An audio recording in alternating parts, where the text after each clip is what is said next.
এই মাসটির এত ফজিলত, এই মাসটির এত সম্মান, এই মাসটির এত মর্যাদা।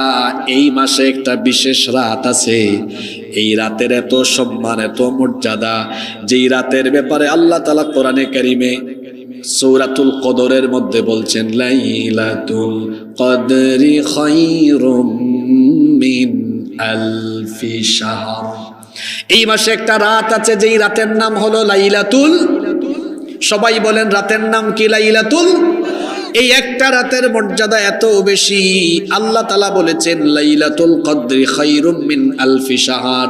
এই একটা রাত হলো হাজার মাসের চাইতেও উত্তম। জোরে বলেন এই একটা রাত কত সময়ের চাইতে উত্তম? হাজার মাস মানে কি? ক্যালকুলেটরে হিসেব করে দেখবেন 1000 মাস সমান হলো 83 বছর 4 মাস। জোরে বলেন 1000 মাস সমান হলো কত? 83 বছর 4 মাস। এখন বলেন তো বাবারা, আমার ভাইয়েরা, 83 বছর আমরা হায়াত পাবো, এর কি কোনো নিশ্চয়তা আছে নাকি? আসতে বলবেন না, জোরে বলেন আছে নাকি? 83 বছর আমরা বাঁচতে পারি কি পারি না এটা আমরা নিজেও জানি না।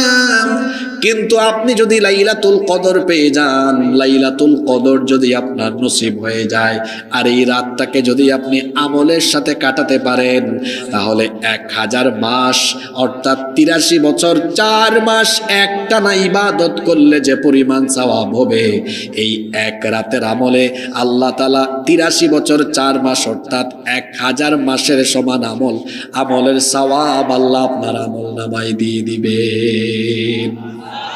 আরো আসতে বলেন সুবহানাল্লাহ। আল্লাহর নবী একদিন সাহাবীদের সামনে বনি ইসরাইলের এক আল্লাহওয়ালা ব্যক্তির ঘটনা বর্ণনা করছেন। আল্লাহর নবী বললেন, বনি ইসরাইলের একজন আবেদ ছিল যে একটানা 1000 মাস সে রাতের বেলা তাহাজ্জুদের নামাজ আদায় করত, দিনের বেলা সে জিহাদ ফি সাবিলিল্লাহর কাজে সম্পৃক্ত থাকত। আমাদের আগেকার যুগের উম্মত এবং আগেকার যুগের নবীরা হায়াত পেয়েছেন লম্বা। যেমন আদম আলাইহিস সালামের হায়াত ছিল 1000 বছর। জোরে বলেন কত বছর?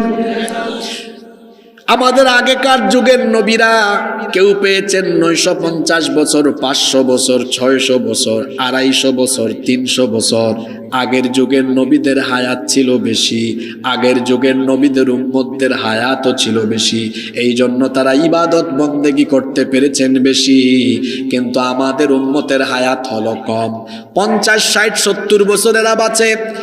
আল্লাহর রাসূলের সাহাবীরা আল্লাহর নবীকে বললেন, ইয়া রাসূলুল্লাহ, আমরা বলি সাল্লাল্লাহু আলাইহি ওয়াসাল্লাম, আগের নবীর উম্মতরা তো বেশি লম্বা হায়াত পেয়েছে, বেশি ইবাদত করার সুযোগ পেয়েছে, কিন্তু আমরা তো সময় পাচ্ছি, হায়াত পাচ্ছি কম, ইবাদত করার সুযোগ পাচ্ছি কম। তারা ইবাদত করছে আমাদের চেয়ে বেশি, আমরা করলাম কম। কিয়ামতের ময়দানে দেখা যাবে আমাদের উম্মতের চাইতে অন্যান্য নবীর উম্মতদের মর্যাদা বেড়ে যাবে, কারণ তারা বেশি নেক আমল করেছে, আর আমরা তো তাদের তুলনায় পিছিয়ে থাকবো। আল্লাহ তার নবীকে বললেন, ও নবী, আপনার সাহাবী আর আপনার উম্মতদেরকে জানিয়ে দেন, তারা যেন হতাশ না হয়, তারা যেন এই ব্যাপারে চিন্তিত না হয়, কারণ আপনার উম্মতকে আমি হায়াত কম দিলেও ফেসিলিটিস, সুযোগ সুবিধা দিচ্ছি বেশি, কারণ আপনার উম্মতকে আমি এমন একটা রাত দিলাম, এই রাত যদি তাদের নসিব হয়, এই রাত যদি তারা কাজে লাগাতে পারে, একটানা 1000 মাস ইবাদত করলে যে সওয়াব হবে, সেই পরিমাণ সওয়াব তারা এক রাতের আমলের মাধ্যমে পেয়ে যাবে। জোরে বলেন তো তাহলে সেই রাতটার নাম কি? লাইলাতুল কদর। কিন্তু শোনেন আমার সম্মানিত রাজশাহীবাসী, আমার বাংলাদেশে বেশিরভাগ মানুষ এই লাইলাতুল কদরকে ফিক্সড করে ফেলেছে, নির্ধারিত করে ফেলেছে। সেটা কত তারিখ?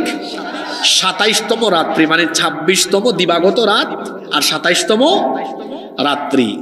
এখন এই লাইলাতুল কদরটা কিন্তু নবীজি ফিক্সড করেননি, সাহাবীরাও ফিক্সড করে এই রাতে ইবাদত বন্দেগী করতেন না, বরং হাদিস শরীফে এসেছে আল্লাহর নবী বলেছেন, আমি এই রাত তালাশের জন্য রমজানের প্রথম দশক ইবাদত বন্দেগী করলাম, এমনকি ইতিকাফও করলাম, কিন্তু এই রাত পেলাম না, মধ্য দশকও করলাম, পেলাম না। অবশেষে আমাকে জানিয়ে দেওয়া হলো, আপনি যে রাত তালাশ করছেন তা রমজান মাসের শেষের দশকে, শেষের 10 দিনের ভেতরে আছে। সুবহানাল্লাহ।